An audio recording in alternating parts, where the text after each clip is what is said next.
બહારથી એકદમ crispy crispy, અંદરથી એકદમ જાળીદાર, આથા વગરના, દાળ ચોખા પલાળ્યા વગર એકદમ ઝટપટ બની જાય તેવા વડા બનાવીશું.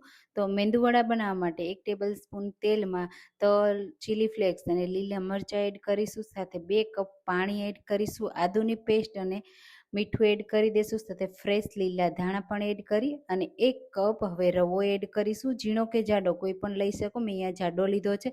મિક્સ કરી દઈશું એટલે તરત જ પાણી છે ને એબ્ઝોર્બ કરી લેશે આ રીતે.